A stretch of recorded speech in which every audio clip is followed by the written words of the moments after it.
আসসালামু আলাইকুম। থাম্বনেল দেখে যেটা চিন্তা করছেন যে পিনাকি কিভাবে অ্যাডভোকেট সাইফুল ইসলাম আলিফকে মারল, সেটা জানার আগে আপনাদেরকে একটু স্মরণ করিয়ে দেই। 2019 সালে ফেব্রুয়ারি বা মার্চ, এই সময়টাতে, আমার ঠিক স্মরণ নাই, আমি একটা করেছিলাম, একটা ইসকন নিয়ে একটা পর্ব করেছিলাম।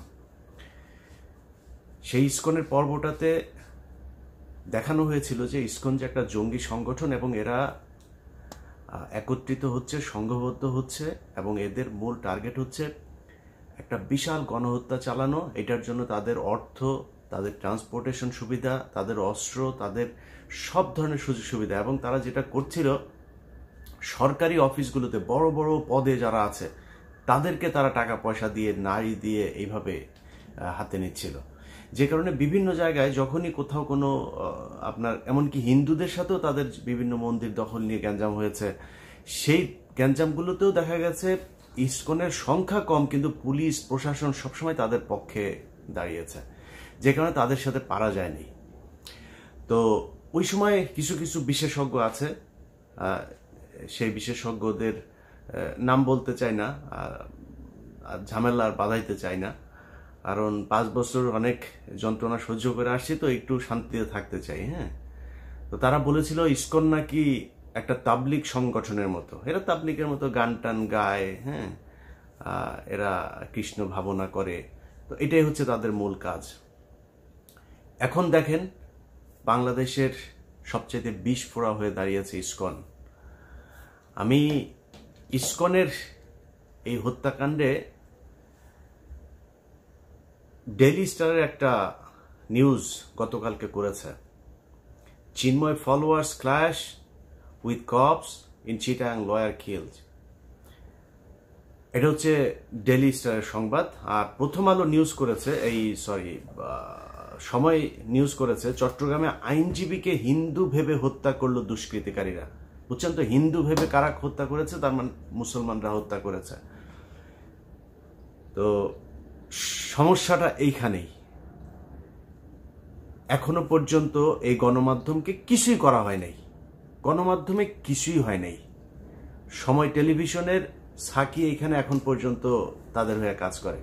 কমল দে এখনো পর্যন্ত, এই যে নিউজের সাথেও সম্ভবত কমল দে জড়িত আছে, সে ওইখানে এই নিউজ করেছে, সময় টেলিভিশনে কালকে থেকে যাচ্ছে। এখন এটা বিচার করবে কে? আপনাদের গত 2 দিন ধরে দেখছি যে সবাই পিনাকির পেছনে লেগেছে, কারণ পিনাকি হচ্ছে ওই যে প্রথম আলোর সামনে গিয়ে গরু জবাই করেছে, এটার জন্য। পিনাকির অতীত, পিনাকি গণজাগরণ মঞ্চের সাথে ছিল, পিনাকি অনেক বাম করেছে, পিনাকি হুজুরদের বিরুদ্ধে অনেক কথা বলেছে, জামাতের বিরুদ্ধে অনেক কথা বলেছে। পিনাকির প্রতি আপনার ক্ষোভ থাকুক, সন্দেহ থাকুক, কোনো সমস্যা নাই, কিন্তু পিনাকি যেটা করেছে এই গেল 2-3 বছরে, পিনাকির যে অবদান এইটুকু আপনাকে স্বীকার করতে হবে। আর প্রথম আলোর সামনে যেটা করেছে, প্রথম আলোর সামনে ওই সময় ডাকা ঠিক ছিল কিনা, ওই সময় দাড়ি টুপিওয়ালা লোকজনের যাওয়া ঠিক ছিল কিনা, এত এত ডর ভয় দেখায় না, লাভ নাই। এই দেশের যেই সব এই কুকুরের ছানাগুলো সুশীল সাইজা তারপরে এইসব বলে না, এই কুকুরের ছানাগুলো এই জুলাই আগস্ট মাসে রাস্তায় নামে নাই। এরা আজকে এসে যে চেয়ারে বসছে না, এই চেয়ারে বসা লোকজন এরা এখন দেখাচ্ছে যে আইন, হ্যাঁ, পত্রিকার সামনে যা এই করা যাবে না। পত্রিকার সামনে এখানে নিউ ইয়র্ক টাইমস, তারপরে এখানে CNN, BBC সবকিছুর সামনেই প্রোটেস্ট করে মানুষ। তো প্রোটেস্ট করা যাবে না কিছুর জন্য? ওইখানে যা প্রথম আলোর বিরুদ্ধে কিছু বলে না, প্রথম আলোর কারোর ধরে টান দেয় নাই তো। প্রথম আলোর সামনে গিয়েছে, তারা গরু জবাই করে তারপরে মাংস খাবে, চলে যাবে। এই আন্দোলন এরকম হওয়া উচিত ছিল কি না ছিল সেটা নিয়ে আপনার অবজারভেশন থাকতে পারে, কিন্তু পিনাকি যেটা করেছে সেটা করার পরে সেই লোকগুলো গিয়েছে, তাদেরকে মারধর করা হয়েছে, মারধর করার পরে তারপরে নিয়ে আবার আটকে রাখা হয়েছে। প্রথম আলোর বিরুদ্ধে কি করা হয়েছে? ওই লোকগুলির অপরাধ কি ছিল? সেখানে গরু জবাই করতে গিয়েছে, এটা অপরাধ। কিন্তু এই প্রথম আলো এই গেল 15 বছরে অন্তত 1500 মানুষকে অন্তত তারা খুন করেছে। অন্তত এখন পর্যন্ত জেলখানায় আপনার কি কোনো অনুমান আছে কত হাজার আলেম আটক আছে? যেই কয়জন আলম বের হয়েছে সেই কয়জন আলেমরা নিজেরাও এদের নামটাম বলে না। এদের ব্যাপারে আমার মনে হয় ওনাদের কোনো চিন্তা ভাবনা আছে কিনা সেটাও জানি না। আমি ইলিয়াস, আমার কথা আপনাদেরকে বলে রাখি, আমি ইলিয়াস অ্যাটর্নি জেনারেল পর্যন্ত যায় যদি একটা তদবির করি, ওনার কাছে যদি একটা উপকার চাই, উনি যদি আমাকে একটা উপকার করে, সেই উপকার দিয়ে অন্তত 20 কোটি টাকা আমি ইনকাম করতে পারি। আমি ইলিয়াস করি না। অ্যাটর্নি জেনারেলের কাছে যায় জিজ্ঞেস করেন, যতবার তাকে ফোন করেছি এই রাষ্ট্রের জন্য ফোন করেছি, এই আলেমদের ছাড়ানোর জন্য ফোন করেছি, বাবুল আক্তারের কথা বলেছি, বিডিআর এর হত্যাকাণ্ডে যারা আছে তাদের কথা বলেছি, কোনোদিন পার্সোনাল কোনো ইন্টারেস্ট নিয়ে তার কাছে যায়নি। জিজ্ঞেস করেন যায়। তো উনি আইনের ভেতরে থেকে যতটুকু সম্ভব হয়েছে, কিন্তু আলেম যারা আছেন আপনারা তো তাদের সাথে জেল খেটে এসেছেন, দেখেন নাই তাদের কি অপরাধ। আসিফ নজরুল বলে যে এই ডিজিটাল নিরাপত্তা আইন, সে আমাকে ওই দিন ফোন করে বলছে যে আপনার এখন সমস্যা কি, আপনি চলে আসেন, আপনার শুনলাম পাসপোর্ট নিয়ে সমস্যা। আরে আসিফ নজরুল, আপনি আমার পাসপোর্ট নিয়ে উনি দেখবেন। আরে আসিফ নজরুল ভাই, আপনি আমার পাসপোর্ট নিয়ে দেখবেন, আপনি এসবি রে বলেন না, পাসপোর্ট অফিসে বলেন না, ওদের যদি বাপের ক্ষমতা থাকে আমার পাসপোর্ট আটকায় রাখতো, ওদের বললেন ক্ষমতা থাকে, উনি আমাকে এই হেল্প করতে চায়। আপনার কাছে এই হেল্প চাই না তো ভাই, আপনার কাছে জীবনে কোনোদিন কোনো পার্সোনাল ইন্টারেস্ট নিয়ে জীবনে ইলিয়াস যাবে না। কিন্তু আপনি এই যে আলেমরা এখন পর্যন্ত আটকে আছে, ডিজিটাল সিকিউরিটি অ্যাক্টেই অনেক আলেম আটক আছে, আপনার সেখানে ভূমিকা কি, আপনার পদক্ষেপ কি, আসলে কি কিছু নেওয়া হচ্ছে? কিছুই নেওয়া হচ্ছে না। এখন বালের এক আইন দেখাচ্ছে ওইখানে প্রথম আলোর সামনে যাওয়া যাবে না, ডেইলি স্টারের সামনে যাওয়া যাবে না, কালবেলার সামনে যাওয়া যাবে না, হাজার হাজার পুলিশ আর্মি যায় সেখানে ভরে। আরে বেটা, তুই যে চেয়ারে বসছিস ওই চেয়ারটাই তো জোর করে দখল করে শেখ হাসিনা কি তোর কি ওইখানে বসাইছে? তুই নির্বাচন করে আসছিস, তুই কোন সংবিধানের কোন ধারায় তুই এই চেয়ারে বসছিস? তুই এখন আইন দেখাস। এই দেশ বিপ্লবের মধ্যে আছে, বিপ্লব করে আদায় করতে হবে। গতকালকে সাইফুল ইসলাম আলিফকে সেখানে খুন করা হলো, গোয়েন্দা সংস্থা কি বাল ফালাইছে সেই জায়গায়। এই যে 33 আপনার ডিভিশনের যে জিওসি, এই যে এখন জাহাঙ্গীর আলম ডিজিএফ এর চিফ, তার এখন তার কাজ কি, সে কি করছে? আসামিরা বাংলাদেশের ভেতরে এখন পর্যন্ত আছে, সে ধরছে না কেন? হত্যা মামলার আসামিরা ঘুরে বেড়ায়, তাদেরকে ধরা হয় না। কাজ কি আর্মির, সেনাবাহিনীর, গোয়েন্দা সংস্থার কাজটা কি? সাইফুল ইসলাম যে বের হলে ওকে মারবে জানে না? সামনেই তো ওরা ত্রিশূল নিয়ে দাঁড়ায় ছিল, এই খবর সেনাবাহিনীর কাছে ছিল না, মানলেন না কেন?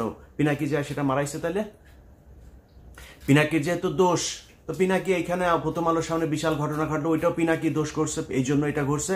যারা এই 2 দিন সুশীল বাক্য ছাড়লেন তারা এটা ঠেকাইতে পারেন নাই কেন? যেই দিনের ঘটনা, এই পিনাকির ওই ঘটনার পরে 5 জনকে ধরে নিয়ে গেল তেজগাঁ থানায়, সারা রাত তাদের বলা হলো সকালে ছেড়ে দিবে, সকালে বলছে যে তাদেরকে করে দিবে। আমি ওইখানে 3.5 ঘন্টা লাইনে ছিলাম, আমি বলেছিলাম যে তাদেরকে যতক্ষণ না ছাড়াবো এটার জন্য যত খারাপ পরিস্থিতি তৈরি করা প্রয়োজন হয় সেটা করা হবে। তাহলে যদি নাকি না ছাড়তো তাহলে সেটা হইতো। তো ছাড়তে দেরি করলেন কেন? 3.5 ঘন্টা কেন আমার বসায় রাখলেন? 3.5 ঘন্টা পরে যায়, তারপরে ডিসি এসে সেটাকে সেই 5 জনকে ছাড়লেন, তার আগেই তো ছাড়তে পারতেন। এখন আপনারা চিন্তা করেন যে দেশের অবস্থা এই হয়ে যাবে, সেই হয়ে যাবে, তৃতীয় পক্ষ এখানে সুবিধা নেবে। তো তৃতীয় পক্ষ সুবিধা নিবে, ওই দিনই তো 3টা কলেজের মধ্যে মারামারি, সেই কলেজের ওগুলি গোয়েন্দা সংস্থা ঠেকাইতে পারে নাই কেন? সেগুলো ঠেকানো উচিত ছিল না? ইসকন এখনো পর্যন্ত যেগুলো করে, ইসকনের লোকজনদের ধরেন না কেন? এই যখন আমি এই ভিডিও বানাচ্ছি বাংলাদেশ সময় গভীর রাত, এই সময় পর্যন্ত শুনলাম যে তারা বিভিন্ন পাহাড় বিভিন্ন জায়গায় ইসকনের লোকজন জড়ো হয়ে তারা সমাবেশ করছে, তারা কিভাবে মুসলমানদের উপরে হামলা করা যাবে এইসব নিয়ে ঐক্যবদ্ধ হচ্ছে। তো এটা তো গোয়েন্দা সংস্থার কাজ, কিছু করছেন কি আপনারা? এখন প্রথম আলো, ডেইলি স্টার আর হচ্ছে গিয়া এইটা হচ্ছে বাংলাদেশের সবচাইতে সেন্সিটিভ জায়গা। এই যে ডেইলি স্টারের যে সংবাদ যে পুলিশ আর আইনজীবীদের এই ইসকনের নামও নেন, একটা জায়গায় ইসকনের নাম নেয়, ওই যে চিন্ময়ের নাম নিচ্ছে, চিন্ময়ের ফলোয়ার্সদের মধ্যে পুলিশের একটা সংঘর্ষ, সেখান থেকে একটা এই নিয়ে হাসপাতালে ভর্তি করেছে। হাসপাতালে ভর্তি করার পরে তারপরে ডাক্তার তাকে কর্তব্যরত ফিজিশিয়ানস তাকে আপনার প্রোনাউন্স করছে যে হি ইজ ডেড। এখন এর বাইরে কোনো তথ্য তারা জানে না, তারা এইভাবে একটা মিস ইনফরমেশন মানুষের মধ্যে ছড়াই দিল। এটা তাদের সূক্ষ্মভাবে এইভাবে গত 15 বছর করেছে, এখনো করবে, সামনেও করবে। এদেরকে সুযোগ দেয়া যাবে না।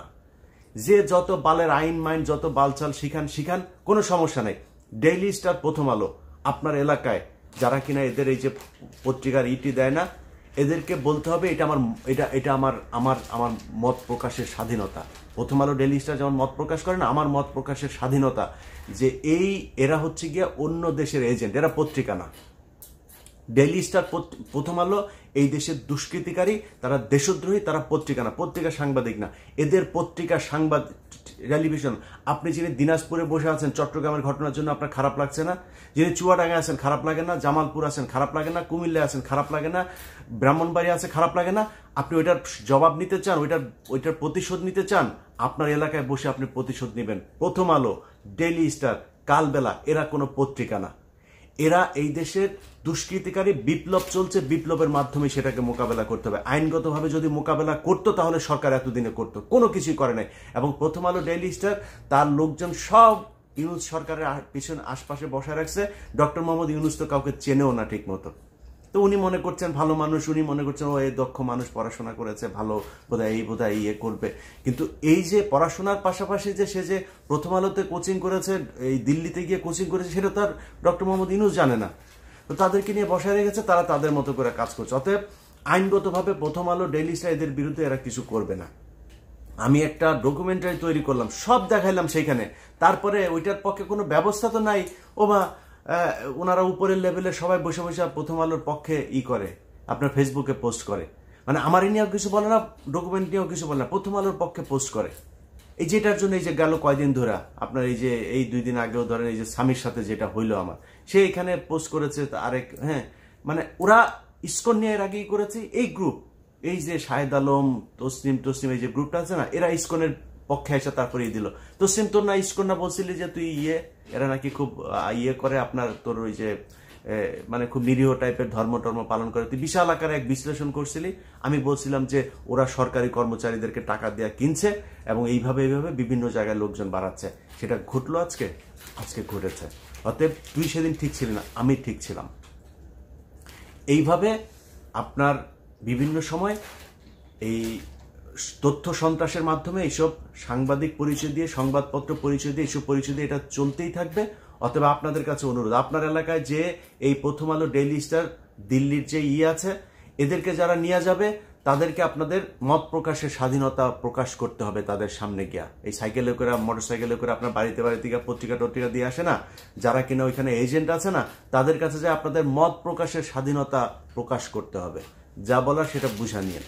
অতএব এখন এই সাইফুল ইসলাম আলিফের যে হত্যাকাণ্ড, এই হত্যাকাণ্ড নিয়ে আসলে মানে প্রথম আলো, ডেইলি স্টার সহ এই পত্রিকায় সুশীল মার্কা যারা বসে আছে না, এখানে ভাই সবই বেশিরভাগই ওদের লোকজন। সো আপনার এখন হয়তো একটা পরিস্থিতির কারণে একটু চুপ হয়ে আছে, তারপরে সবল দিচ্ছে, মাঝে মধ্যে ফোঁস করে উঠছে।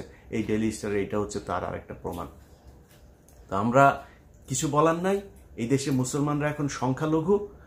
আমরা মানে এমন একটা অবস্থায় আছি, আসলে মানে এই দেশে আমাদের থাকাটা খুব কষ্টকর হয়ে যাবে, খুব ঝুঁকিপূর্ণ একটা জায়গার মধ্যে আছে। কারণ ওরা সবাই চায় এই দেশটা ভারত নিয়ে নেক, ভারতের সাথে মার্চ করুক। এই হিন্দুদের সাথে আবার বুদ্ধিজীবীরা, সুশীলরা, এখন যারা সরকারে বসেছে, এদের ভেতরেও মানে আমার মনে হয় ডক্টর মোহাম্মদ ইউনূস বাদে এখানে যারা আছে প্রায় সব কয়টাই এইটাই চায়। তো এটা চাইলে আমরা এটা করে এটার কেমনে কি করব বলেন? কিছু করার আছে, করণীয় আছে আমাদের? কিছুই করণীয় নাই। তো যার যা করার, যে যেভাবে চিন্তা করেন, সংঘবদ্ধ থাকেন। ছাত্রদল, ছাত্র শিবির, আপনাদেরকে বলবো ভাই, আপনারা সবাই তো বিক্রি হয়ে যান নাই, আপনাদেরকে বলবো যে আপনারা এই বিষয়গুলো নিয়ে সিরিয়াসলি চিন্তা করেন ভাই। এখন ক্ষমতায় আসা, তারপরে হচ্ছে গিয়ে চাঁদাবাজি করা, ধান্দাবাজি করা, নিজের চিন্তা করা, ভাই দেশটার আগে বাঁচাইতে হবে। এই দেশটার জন্য যদি প্রয়োজন হয়, আবারও বলে নিচ্ছি, এখন তো আমার দেশে গেলে সমস্যা নাই, যদি প্রয়োজনে আপনারা যদি সেরকম কোনো পরিস্থিতি মনে করেন যে দেশে হচ্ছে, ভারতের সাথে যুদ্ধ করতে হবে, আমি আপনাদেরকে কথা দিলাম, আমি ইলিয়াস হোসেন ফার্স্ট পারসন বুকে গুলি নেওয়ার জন্য দেশে ফিরে আসবো ইনশাল্লাহ। কোনো সুবিধা নেওয়ার জন্য আসবো না। যদি গুলি নেওয়ার সেই পরিস্থিতি তৈরি হয়, ইনশাল্লাহ প্লেনে চড়বো। অতএব আপনাদের কাছে অনুরোধ, রাজনীতি করেন, যা করেন, যেইভাবে করেন, ভাই দেশটা খুব সমস্যার ভেতরে আছে।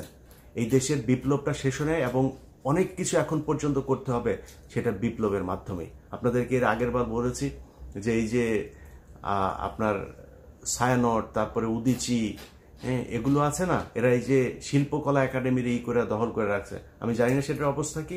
আপনাদের কাছে অনুরোধ ভাই, এই যে কলরব আছেন, সাইমন শিল্প গোষ্ঠী আছেন, আরো অনেক জামাত শিবিরের অনেক প্রতিষ্ঠান আছে, কওমিদের অনেক প্রতিষ্ঠান আছে, আপনারা যায় সেগুলো ভাই দখল করবেন। আপনাদের নাটক চলবে, আপনাদের গান চলবে, আপনারা সিনেমা বানাবেন, এগুলো চলবে। সো তারা যদি করতে যায় তারা তাদের মতো করুক, আপনাদের সময় দিয়ে তারপরে তাদের করতে হবে। শুধু তারা সেটা দখল করে রাখবে, এটা হবে না। বিপ্লবের অনেক কিছু ভাই দখল করে নিতে হবে। এখনো পর্যন্ত আইনগতভাবে এই সুশীলদের হাতে নেবেন। এই সুশীল কুকুরের ছানারা, এরা জীবনে আপনাদের কথা বলবে না, আমাদের কথা বলবে না। যারা জীবন দিয়েছে তারা এই সুশীল না, তারা এখানে কোনো চেয়ারও পায় নাই, তারা কিছুই পায় নাই। একমাত্র এই নাহিদ আর আসিফ দুইজন এখানে আছে, দুইজন তারপরে খুবই সংখ্যালঘু প্রজাতির হয়ে আছেন। আসিফ যেসব কথাবার্তা বলেন সেসব কথাবার্তা বলার পরে তাকে আবার নানানভাবে থ্রেট দেওয়া হয়, এটা বলা যাবে না, ওইটা বলা যাবে না। নাহিদ তো এমনি চুপচাপ থাকে, একটু যেটুকুই করতে চায় সেইটুকুও মনে করেন তাকে বাধা দেওয়া হয়, এই দোষ ওই দোষ নানান কিছু করে তাদেরকেও কোণঠাসা করার চেষ্টা করা হচ্ছে। তো বিপ্লবের যেই মানে চরিত্র সেটা আসলে সরকার ধারণ করে না, যে কারণে এখনো বাইরে থেকে ফোর্সগুলি আপনাদেরকে ভাই এই বিপ্লবের সমাপ্তিটা করতে হবে, পরবর্তী যা করা সেটা করতে হবে। সবাই ভালো থাকবেন, আল্লাহ হাফেজ।